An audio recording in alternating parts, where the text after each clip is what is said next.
Always from the heart of the city, and now on demand 24/7 on the CHFI website. This is the soundtrack to a Valedictorian. And I'm Don Jackson, around the world on the internet.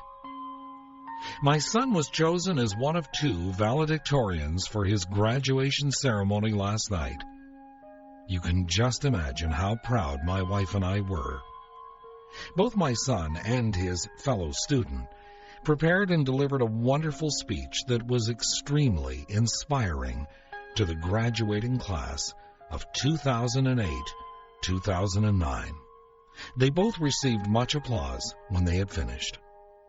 Now, I must admit, I did help a little bit by providing him with some ideas, but his part of the speech was in his own words. I'm so glad I was able to be there. I wouldn't have missed it for the world. He knew the honor bestowed upon him as well as the responsibility, and certainly rose to the occasion. I thought we might look at a few other inspirational speeches to students, since it is graduation time. I'm Don Jackson from iTunes and CHFI.com.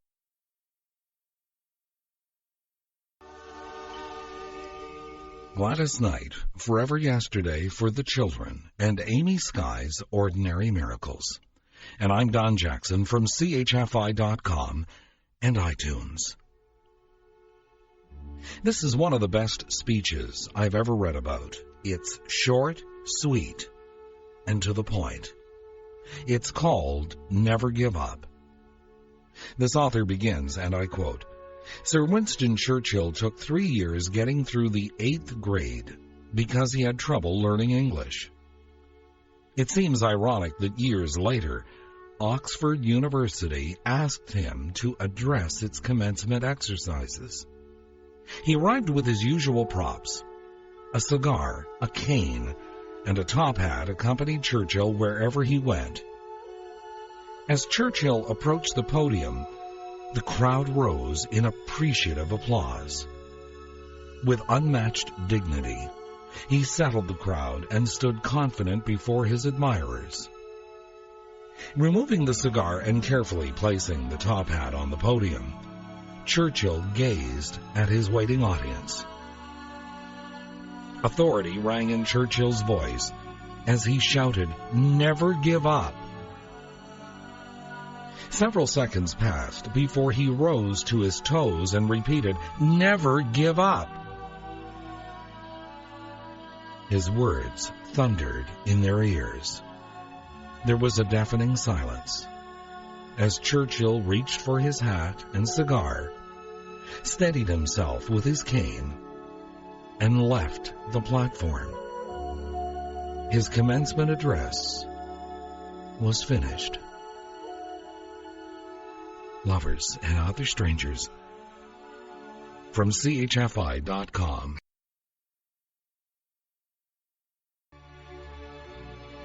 Lovers and Other Strangers from iTunes and CHFI.com. Josh Groban, Don't Give Up, You Are Loved. And the Dixie Chicks and Landslide.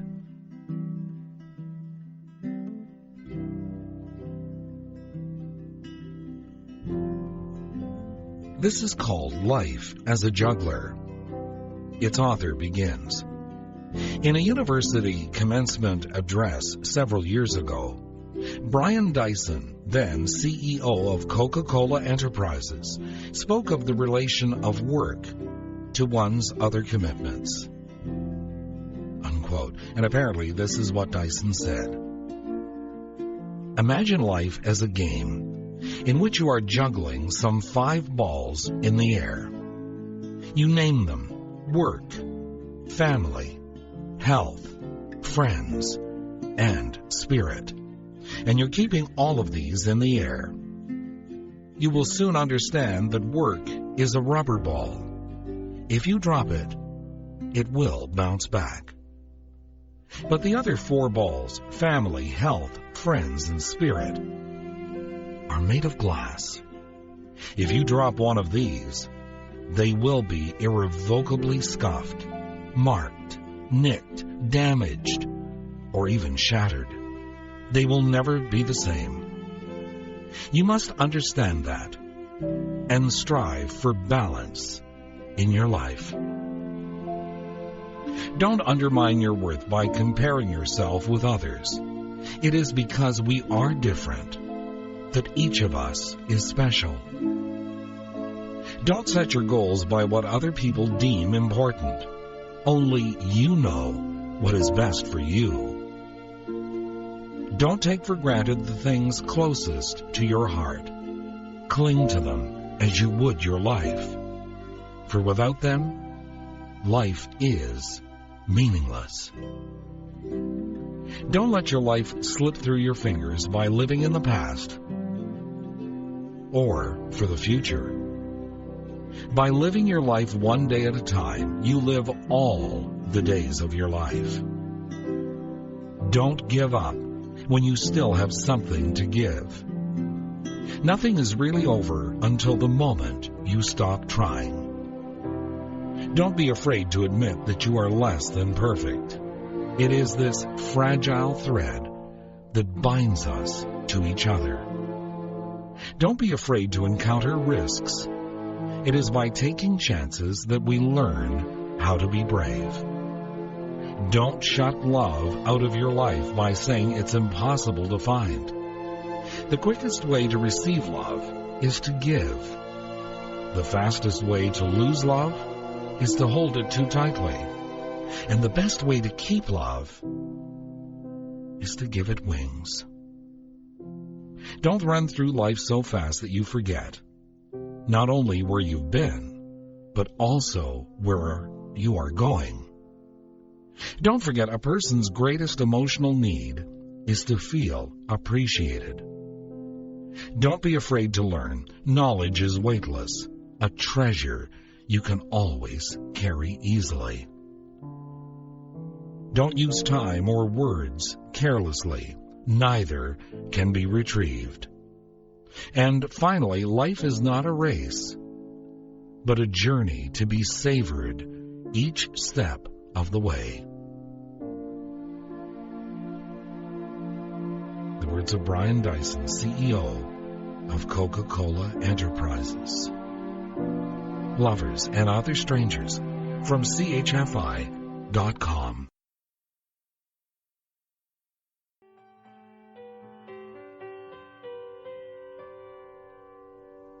Only 100 years.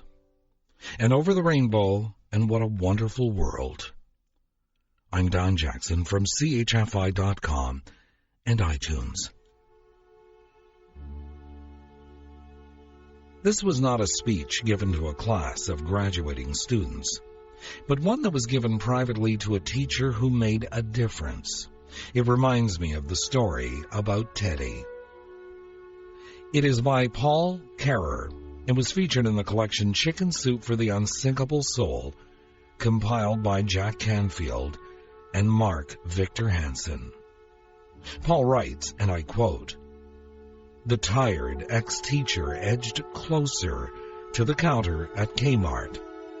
Her left leg hurt, and she hoped she had taken all of her pills for the day, the ones for her high blood pressure, dizziness, and a host of other ills. Thank goodness I retired years ago," she thought to herself. "I don't have the energy to teach these days." Just before the line to the counter formed, she spotted a young man with 4 children and pregnant wife or girlfriend in tow. The teacher couldn't miss the tattoo on his neck. "He's been to prison," she thought. She continued checking him out. His white t-shirt, shaved hair, and baggy pants led her to surmise he's a gang member. The teacher tried to let the man go ahead of her. "You can go first," she offered. "No, you go first," he insisted. "No, you have more people with you," said the teacher. "We should respect our elders," parried the man. And with that, he gestured with a sweeping motion indicating the way for the woman. A brief smile flickered on her lips as she hobbled in front of him. The teacher in her decided she couldn't let the moment go, and she turned back to him and asked, "Who taught you your good manners?" "You did, Mrs. Simpson, in 3rd grade. CHFI.com.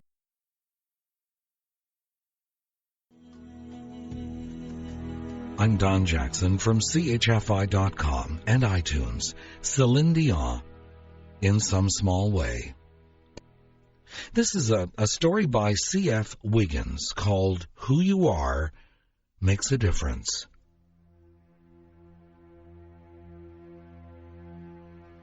A teacher in New York decided to honor each of her seniors in high school by telling them the difference they each made, using a process developed by Helise Bridges of Del Mar, California. She called each student to the front of the class one at a time. First, she told them how they made a difference to her and the class. Then, she presented each of them with a blue ribbon imprinted with gold letters which read, "Who I am makes a difference." Afterwards, the teacher decided to do a class project to see what kind of impact recognition would have on a community. She gave each of the students 3 more ribbons and instructed them to go out and spread this acknowledgement ceremony. Then they were to follow up on the results, see who honored whom, and report back to the class in about a week. One of the boys in the class went to a junior executive in a nearby company and honored him for helping him with his career planning. He gave him a blue ribbon and put it on his shirt. Then he gave him 2 extra blue ribbons and said, "We're doing a class project on recognition, and we'd like you to go out. Find somebody to honor, give them a blue ribbon, then give them the extra blue ribbon so that they can acknowledge a 3rd person to keep this acknowledgement ceremony going. Then please report back to me and tell me what happened." Later that day, the junior executive went to see his boss, who had been noted, by the way, as being kind of a grouchy fellow. He sat his boss down and told him that he deeply admired him for being a creative genius. The boss seemed very surprised. The junior executive asked him if he would accept the gift of the blue ribbon, and would he give him permission to put it on him. His surprised boss said, "Well, sure." The junior executive took the blue ribbon and placed it right on the boss's jacket above his heart. As he gave him the last extra ribbon, he said, "Would you do me a favor? Would you take this extra ribbon and pass it on by honoring somebody else? The young boy who first gave me the ribbons is doing a project in school, and we want to keep this recognition ceremony going and find how it affects people." That night, the boss came home to his 14-year-old son and sat him down. He said, "The most incredible thing happened to me today. I was in my office, and one of the junior executives came in and told me he admired me and gave me a blue ribbon for being a creative genius. Imagine, he thinks I'm a creative genius. Then he put this blue ribbon that says, 'Who I am makes a difference,' on my jacket above my heart. He gave me an extra ribbon and asked me to find somebody else to honor. As I was driving home tonight, I started thinking about whom I would honor with this ribbon. And I thought about you. I want to honor you. My days are really hectic, and when I come home, I don't pay a lot of attention to you. Sometimes I scream at you for not getting good enough grades in school and for your bedroom being a mess. But somehow tonight I just wanted to sit here and, well, just let you know that you do make a difference to me. Besides your mother, you are the most important person in my life. You're a great kid. and I love you." The startled boy started to sob and sob. He couldn't stop crying. His whole body shook. He looked up at his father and said through his tears, "I was planning on committing suicide tomorrow, Dad, because I didn't think you loved me. Now, I don't need to." Unquote. I'm Don Jackson from CHFI.com. John Lennon, Imagine, and Luther Vandross and Dance with My Father. I'm Don Jackson from CHFI.com and iTunes. Finally, a story called Rose. Its author begins, and I quote,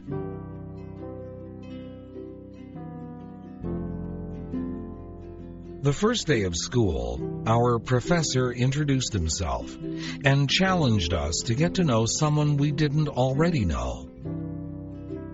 I stood up to look around when a gentle hand touched my shoulder. I turned around to find a wrinkled little old lady beaming up at me with a smile that lit up her entire being. She said, 'Hi, handsome. My name is Rose. I'm 87 years old. Can I give you a hug?' I laughed and enthusiastically responded, 'Of course you may.' And she gave me a giant squeeze. 'Why are you in college at such a young, innocent age?' I asked. She jokingly replied, 'I'm here to meet a rich husband, get married, have a couple of children, and then retire and travel.' No, seriously, I asked. I was curious what may have motivated her to be taking on this challenge at her age. 'I always dreamed of having a college education, and now I am,' she told me. After class, we walked to the Student Union building and shared a chocolate milkshake. We became instant friends. Every day for the next 3 months, we would leave class together and talk nonstop. I was always mesmerized listening to this time machine as she shared her wisdom and experience with me. Over the course of the year, Rose became a campus icon and easily made friends wherever she went. She loved to dress up, and she reveled in the attention bestowed upon her from the other students. She was living it up. At the end of the semester, we invited Rose to speak at our football banquet, and I'll never forget what she taught us. She was introduced and stepped up to the podium. As she began to deliver her prepared speech, she dropped her 3x5 cards on the floor. Frustrated and a little embarrassed, she leaned into the microphone and simply said, "I'm sorry, I'm jittery. I gave up beer for Lent, and this whiskey is killing me. I'll never get my speech back in order, so let me just tell you what I know." As we laughed, she cleared her throat and began. We do not stop playing because we are old. We grow old because we stop playing. There are only 4 secrets to staying young, being happy, and achieving success. You have to laugh and find humor every day. You've got to have a dream. When you lose your dreams, you die. We have so many people walking around who are dead and don't even know it. There's a huge difference between growing older and growing up. If you are 19 years old and lie in bed for 1 full year and don't do one productive thing, you will turn 20 years old. If I am 87 years old and stay in bed for a year and never do anything, I will turn 88. Anybody can grow older. That doesn't take any talent or ability. The idea is to grow up by always finding the opportunity in change. Have no regrets. The elderly usually don't have regrets for what we did. but rather for things we did not do. The only people who fear death are those with regrets. She concluded her speech by courageously singing The Rose. She challenged each of us to study the lyrics and live them out in our daily lives. At the year's end, Rose finished the college degree she had begun all those years ago. 1 week after graduation, Rose died peacefully in her sleep.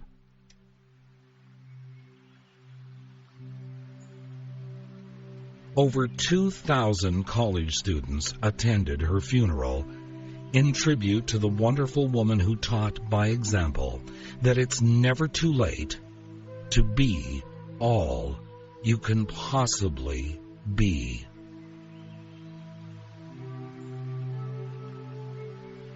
Unquote. I'm Don Jackson. This is CHFI.com. I hope you will tell all your friends about Lovers and Other Strangers from CHFI.com. Good night, sweet dreams. I'm Don Jackson.